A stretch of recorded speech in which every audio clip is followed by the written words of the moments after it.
जय हिंद दोस्तों, let's study 41 में आप लोगों का स्वागत है। मैं हूं घनश्याम यादव और दोस्तों मेरे द्वारा आप लोगों को ऑल कंपटीशन से संबंधित प्रश्नों को हल कराया जा रहा है, जिसमें सबसे पहले मेरे द्वारा आप लोगों को भारत का प्राचीन इतिहास पढ़ाया जा चुका है। और दोस्तों अब मेरे द्वारा जो भारत का प्राचीन इतिहास पढ़ाया जा चुका है उसका रिवीजन कराया जा रहा है।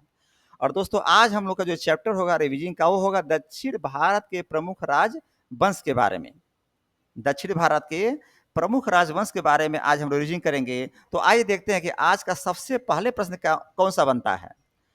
तो दोस्तों आज का सबसे पहला प्रश्न बना, मिताक्षरा नामक ग्रंथ की रचना किसके द्वारा किया गया था। ध्यान दीजिएगा, मिताक्षरा नामक ग्रंथ की रचना किसके द्वारा किया गया था। लिखेंगे महान विधिवक्ता विज्ञानेश्वर के द्वारा। महान विधिवक्ता विज्ञानेश्वर के द्वारा मिताक्षरा नामक ग्रंथ की रचना की गई थी। अगला प्रश्न बना, विक्रमांक देव चरित की रचना किसके द्वारा की गई थी। लिखेंगे बिल्हड़ के द्वारा की गई थी। किसके द्वारा? बिल्हड़ के द्वारा। विक्रमांक देव चरित की रचना बिल्हड़ के द्वारा की गई थी। और दोस्तों इसमें विक्रमादित्य सिक्स के जीवन पर प्रकाश डाला गया है।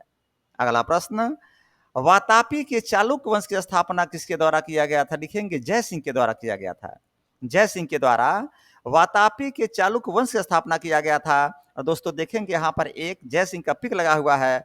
अगला प्रश्न बना, वातापी के चालुक्य वंश की क्या राजधानी थी। ध्यान देंगे यहाँ पर वातापी के चालुक्य वंश की राजधानी के बारे में पूछा गया है कि वातापी के चालुक्य वंश की राजधानी क्या थी। उत्तर लिखेंगे वातापी थी, जो कि बीजापुर के निकट में ही पड़ता है।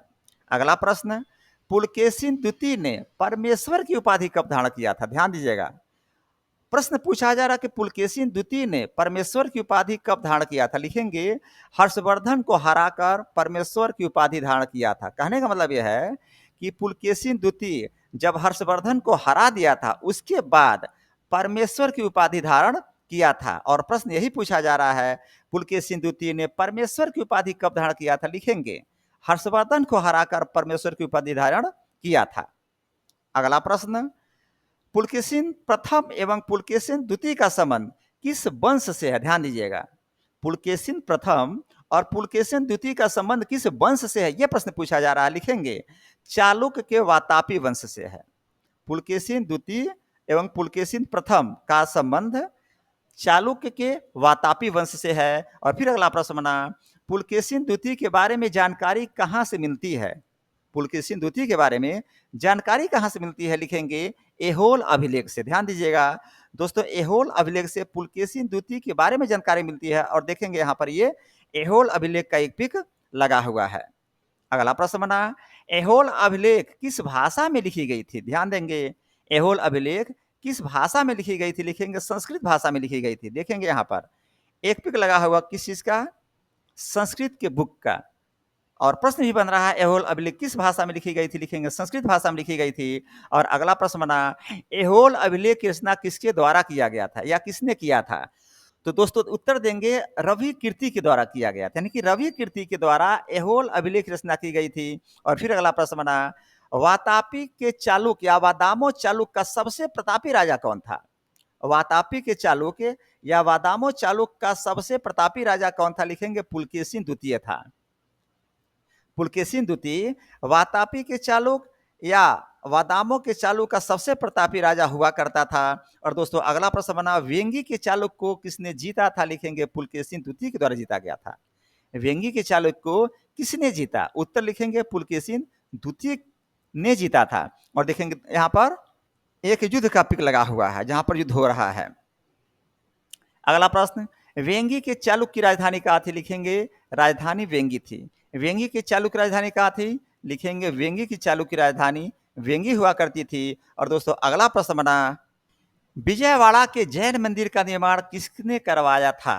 विजयवाड़ा के जैन मंदिर का निर्माण किसने करवाया था, यह प्रश्न बन रहा है। लिखेंगे विजयवाड़ा के जैन मंदिर का निर्माण विष्णुवर्धन की पत्नी आयना महादेवी के द्वारा करवाया गया था। देखेंगे दोस्तों ये विजयवाड़ा के जैन मंदिर का पिक लगा हुआ है।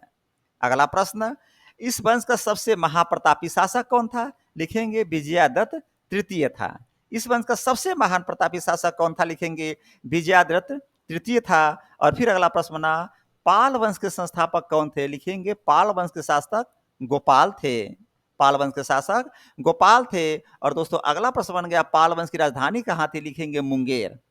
पाल वंश के शासक गोपाल थे दोस्तों, और पाल वंश की राजधानी मुंगेर थी। और फिर अगला प्रश्न बना, पाल वंश के शासक किस धर्म के अनुयायी थे? पाल वंश के शासक किस धर्म के अनुयायी थे? लिखेंगे बौद्ध धर्म के अनुयायी थे। पाल वंश के शासक किस धर्म के अनुयायी थे? प्रश्न बनेगा, आप लिखेंगे बौद्ध धर्म के अनुयायी थे। देखेंगे दोस्तों यहाँ पर बौद्ध धर्म से संबंधित एक पिक लगा हुआ है जहां पर कि भगवान बुद्ध किसी को उपदेश दे रहे हैं। अगला प्रश्न, उदंतपुरी विश्वविद्यालय की स्थापना किसने किया? ध्यान दीजिएगा, विश्वविद्यालय की बात पूछी जा रही है। उदंतपुरी विश्वविद्यालय की स्थापना किसके द्वारा किया गया था? लिखेंगे गोपाल के द्वारा किया गया था।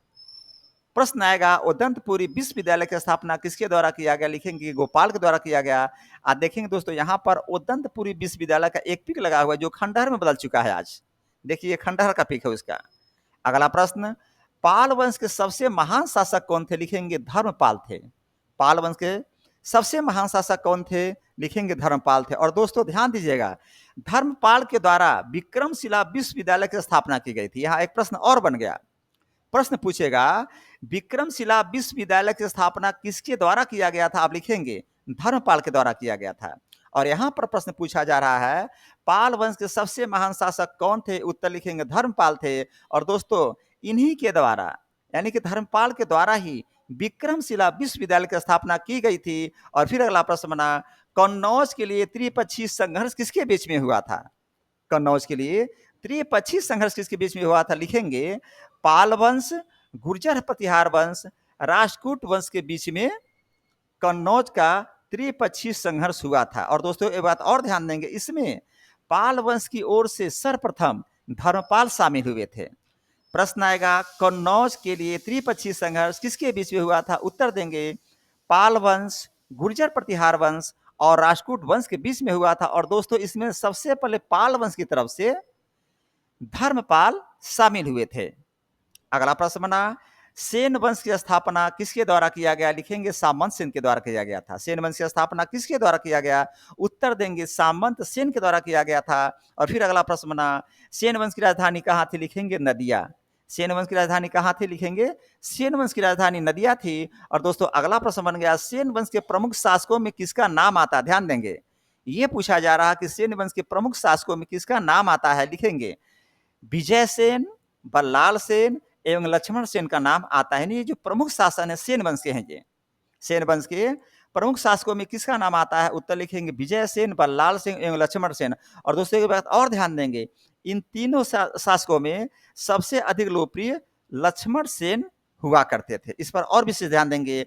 अगला प्रश्न आया, दान सागर एवं अद्भुत सागर नामक ग्रंथ की रचना किसके द्वारा किया गया था? ध्यान दीजिएगा, दान सागर एवं अद्भुत सागर नामक ग्रंथ की रचना किसके द्वारा किया गया था? लिखेंगे सेन शासक बल्लाल सेन के द्वारा। यानी कि दोस्तों बल्लाल सेन के द्वारा दान सागर एवं अद्भुत सागर नामक ग्रंथ की रचना की जा रही है। और यहाँ पर देखेंगे बल्लाल सेन का एक पिक लगा हुआ है। और फिर अगला प्रश्न बना, गीत गोविंद के लेखक जयदेव, पवन दूत के लेखक धोई एवं ब्राह्मण सर्वस्व के लेखक हलायुद्ध किसके राज्यसभा में रहते थे?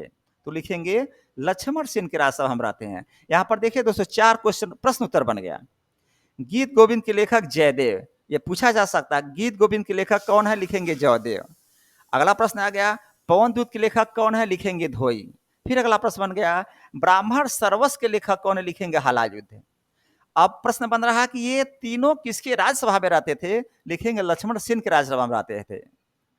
तो प्रश्न यहाँ पूछा जा रहा है, गीत गोविंद के लेखक जयदेव, पवन दूत के लेखक धोई एवं ब्राह्मण सरस के लेखक हलायुद्ध किसकी राज्यसभा में रहते थे? उत्तर लिखेंगे लक्ष्मण सेन के राज्यसभा में रहते थे। और दोस्तों आज का चैप्टर यहीं पर समाप्त करता हूं। जय हिंद, जय भारत।